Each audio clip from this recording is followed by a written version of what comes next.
Alright everyone, it's time for the Occult, video number 312. The idea of eternal rest is nonsense, and this has to do with multiple religions. The first one would be Buddhism. In the Buddhistic path, at least in some interpretations of the basic idea of nirvana, the whole idea is to become sort of non-entity. Sort of become part of a total. It goes beyond the Hindu methodology, in which you're still a self. It's just that it's a super self that's conjoined to everythingness and is sort of capable of experiencing everythingness. That is, the mundane parts of separation from other fellow beings and so forth in existences has been erased, more or less. In Buddhism, in some sometimes hippie-trippy interpretations, the idea is to become sort of mostly non-aware. To become both aware and non-aware and all of these other contradictory concepts that don't really make a lot of philosophical sense. This is why I studied Buddhism, in reasonable detail, and after a while I rejected it and said, no thanks. It also plays a role in both Judaism and then Christianity, but in different forms. The idea in Judaism, at least initially, was that when you died, essentially, you didn't really become as nothing, but you were asleep. Literally eternal rest.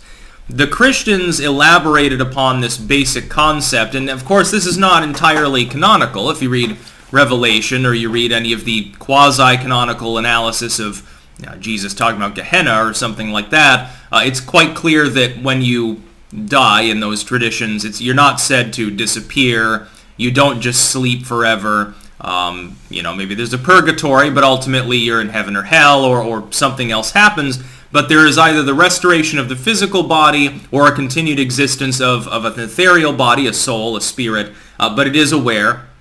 It is a differentiated entity from everything around it. That is, it is possessed of a self of a sort. But a lot of Christians, if you look at really the Middle Ages and thereabouts, they begin, at least in lay interpretation, talking symbolically and metaphorically, at least, about the concept of eternal rest. Lord, give me rest. Let these weary bones sleep. You listen to like Negro spirituals and stuff from the 1800s, you get the same thing. And a lot of this religious or quasi-religious, whether canonical or semi-canonical or totally non-canonical stuff, really comes about, I think, because people, they were tired, quite literally. Their lives were drudgery, in most cases. 90% of the population, up until relatively recently, in most parts of the world, peasant labor. You did farming, you were in mining, forestry, you were harvesting and producing resources, or you're doing like rough carpentry, masonry or something, you were processing materials. It was physically demanding labor. And so if you have a religion, especially one in which the clergy tends to be largely or completely male, and those males are engaging in that kind of work, they're going to interpret it from a specific psychological backdrop. If 95% of them know no other form of work other than the clerical, that is the strictly religious, which is of no matter in the interpretation because it's how you're getting that learning, or it's physical brute labor. And if even people who are in the middle class are doing a great deal of labor, generally speaking, so that you have a very small aristocratic intelligentsia, a very, as applicable, a royalty or something like that, but it's like 1-2% of the population that fits into those upper echelons that don't have to go out and do a lot of labor. Everyone else, clergy on down, interpreting religion, they start essentially spinning off of that religion periodic folk tales. That is, that what they're doing is that they're talking about their own particular social experiences, their difficult life, working 10 hours a day, 6 days a week, trekking miles across the woods to hunt and trap in order to feed their family, backbreaking labor, splitting rocks and rails and stuff, and clearing the land in order to farm, working in a mine under dangerous conditions with the constant threat of dying, and all of these things, even just being a soldier, being a wanderer. As there were witches and dragons out in those woods. They believe this quite literally. If you're living in that sort of world, you don't have as much attachment to it. You still have the life or death mentality. You still have the biological evolutionary drive to preserve yourself.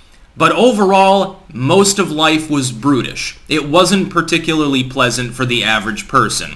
If you had 10 kids, you were lucky if 3 of them survived to full adulthood to reproduce, make 10 kids of their own. You were fortunate if it was 3 or 4 of them. And if you hit 50-50, you considered yourself massively blessed by the Lord, which is what happens even today in some parts of the world. There's going to be a different interpretation and mentality of religion between those people and between a more canonical look at these scriptures. If you actually look at the Christian scriptures, where is the concept that the Lord is more than metaphorically giving you rest? If you read the book of Revelation, it seems to be quite an active place. Do you know what happens after the New Jerusalem comes out of the sky? A new world is created, a giant golden cube, by the way, the size of Brazil. I converted they measured in cubits, and I converted it one time to miles and was astonished. It depends on what kind of cubit you use. It would be a little bit more or less, so we're not exactly sure, but somewhere around there. Comes out of the sky, rests upon a massively tall mountain, higher than Everest, by the way, with a wall made of pearls and amethyst and gold and stuff around it, and a giant tree whose leaves can cure all ailments, and the fruit feeds the nations, and so forth and so forth. And there are golden roads around this world leading out and into the New Jerusalem, and people can do whatever they want, except that, there's also a lake of fire outside the city, and that's their Gehenna. And again, this is symbolic, but this is a literal interpretation of it would be that you're going to lead this, after death, after the second judgment, this very ethereal lifestyle. It's not entirely clear why you have leaves to cure diseases if disease has passed away, but it's there. It's not entirely clear why, if you're immortal, you at least have to eat, but the nations are fed anyway.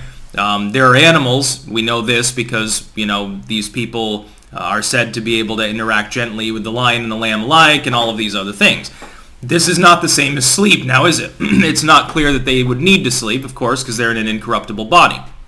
And it's a tangible one, according to this particular tradition. Prior to that, it gets a little bit more sketchy. Of course, prior to that second judgment and the Antichrist and the millennial reign and all these things, New Jerusalem, you can make the idea, and some Christian traditions say, well, we're all just going to sort of sleep in the grave, then we get resurrected, and then that's your judgment. So there's no judgment before that. Nobody right now is even in hell. Other groups say, yes, they are. There's the second judgment anyway. Some groups say, Jesus will be very graceful, take them out of hell, they get the chance to repent, and then they can come up.